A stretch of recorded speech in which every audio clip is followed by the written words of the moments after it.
The Truth Commission brought several serving and former policemen to the public hearing in Cape Town this past week to talk about their role in a shooting spree in Nyanga in March 1986.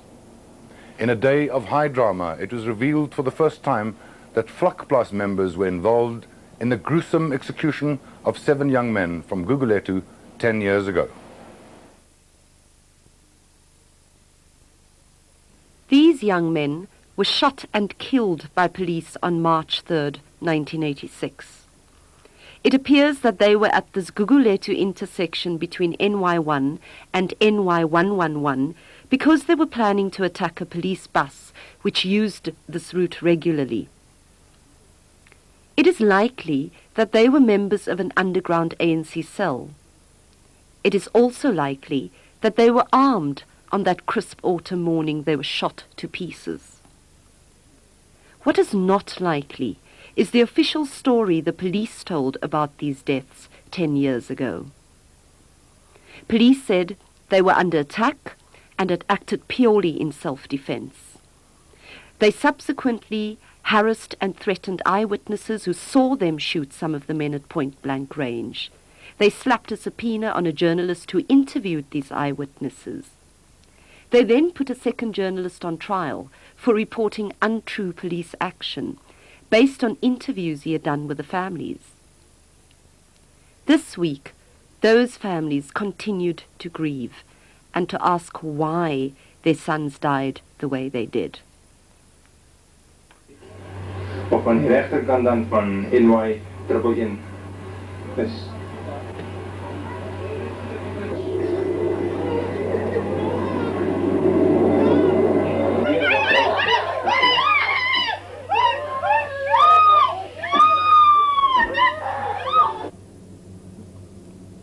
I don't know where he emanated from. It was a black man. He was being called by the white man. He lifted his hands up in the air and they took a gun from his waist. They snapped the gun out of his waist.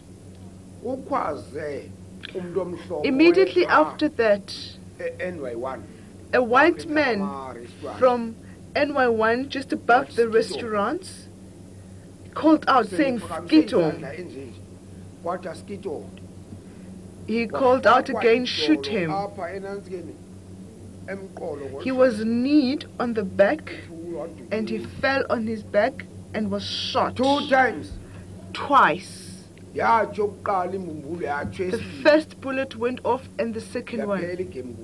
And he died.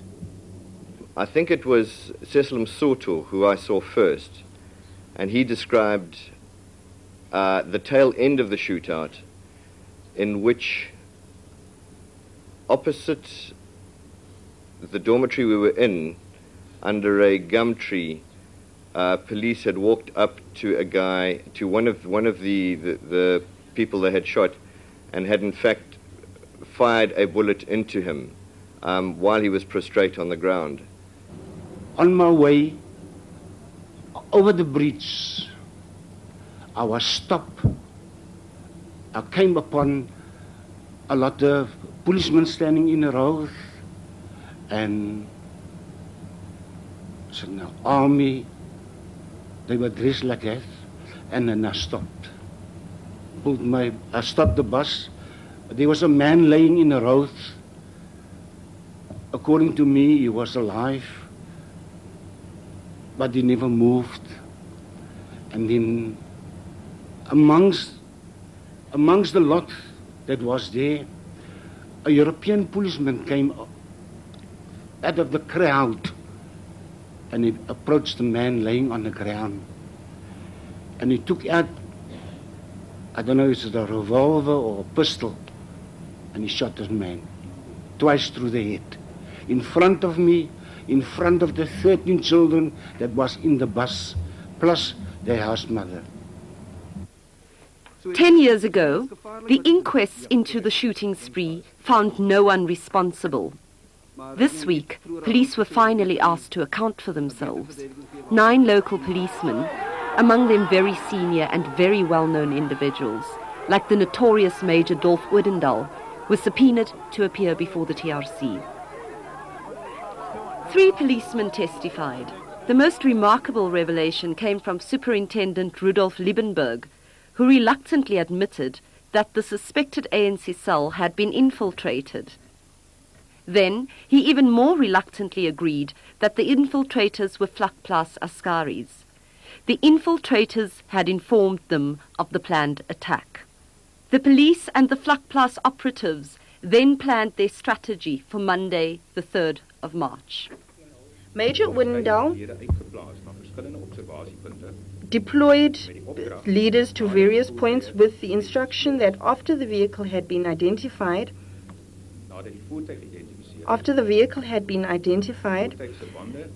its tires should be shot to force it to a stop, and then thereafter the vehicle should be surrounded so that the passengers could be arrested. There was a radio report that the police bus had crossed the intersection at NY1 and NY111 and that it had arrived at Gugulethu police station safely. At approximately 7:20, Major Brazil of the riot squad issued an instruction on the radio that the members could withdraw.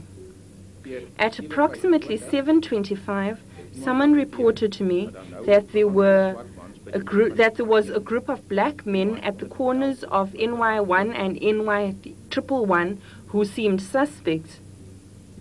En route to the intersection, we passed 5 adult black males.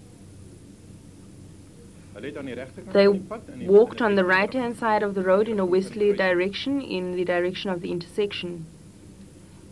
They appeared very suspect because they all walked with their hands in their pockets and did not even venture a glance in our direction. We slowly drove past them. They continued to ignore us, and this appeared very strange to me. After we had passed them, we were a bit of a distance past them, I asked Warrant Officer Kutsia to turn around and to drive back to the 5 men. While we were moving in the direction of these 5 men, I asked Kutsia to stop in front of the men, a bit of a distance in front of the men, so that I could jump out and could instruct them to stand still so that we could search them. I quickly opened the left front door with my service pistol in my right hand. The vehicle's door was between myself and the men. Before I could point my firearm properly at them or could say anything, the shortest of the 5 persons, who was dressed in black pants, took something out of his pants and threw it in my direction. I saw almost immediately that it was a hand grenade that this person was throwing at me. We were busy withdrawing, and if this person had not thrown a hand grenade, there would have been no shooting. That is exactly my point. Why did that shooting take place? There were several police officers there. There was the possibility that you could prevent that these people could get away. You could confront them with the fact that you were in control of the situation. There were police surrounding you and they couldn't get away. No, if a person has an AK-47 gun and they ran to and fro and they could shoot you, it doesn't work like that.